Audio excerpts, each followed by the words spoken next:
আমার হাবিবের উম্মতকে আমি স্পেশাল করে রেখে দিয়েছি, স্পেশাল ভালো করে রেখেছি মুসা। আমার হাবিবের উম্মতকে তুমি দেখতে পাবে না। ওই সময় মুসা নবী জানিয়েছিলেন একবার কি দেখানো যাবে না।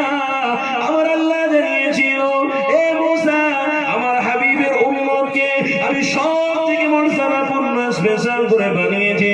আমার হাবিবের উম্মতরা সর্বশেষে দুনিয়া জমিনে আসবে, তারা নাজাত পাবে। আমার হাবিবের উম্মত তাদেরকে আমি বড় ভালোবাসবো।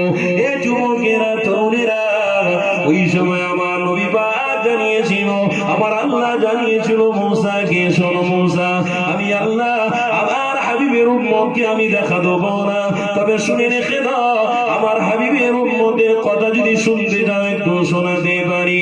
ওই সময় আমার আল্লাহ আমার হাবিবের উম্মতের কথা হযরতে মুসা নবীকে একটু শোনানো হয়েছিল।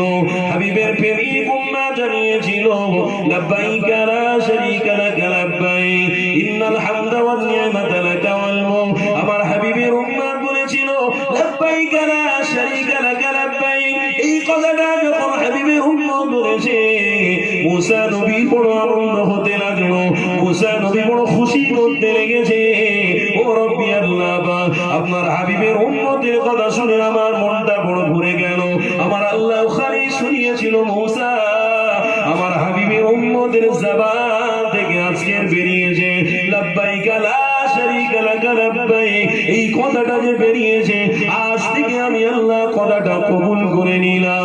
ইয়া মুসা, এই কথাটা কাবা বাইতুল্লাহ শরীফ যখন তওয়াফ করবে হাজিরা সবাই মিলে কথাটা বলবে লাব্বাইকা লা শারীকা লাক লাব্বাইক ইন্নাল হামদা ওয়ান নি'মাতা লাকা ওয়াল মুলক লা শারীকা লাক। এই কথাটা আমি আল্লাহ কবুল করে নিলাম।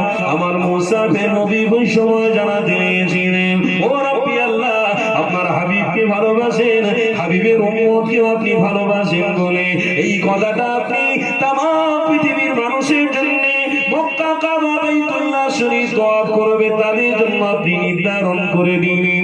আল্লাহ এটা কেন করলেন? ওই সময় আমার আল্লাহ জানাতে লেগেছে ইয়া মুসা, আমি এই জন্য করেছি যাতে দুনিয়া শেষ হওয়া পর্যন্ত আমার হাবিবের নাম যেন উজ্জ্বল থাকে। আরো জোরে বলুন।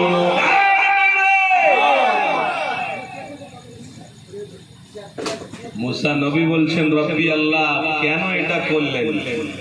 আমার আল্লাহ বলছেন আমি করেছি আমার নবীর নামটা কিয়ামত পর্যন্ত উজ্জ্বল থাকবে। জোরে বলে।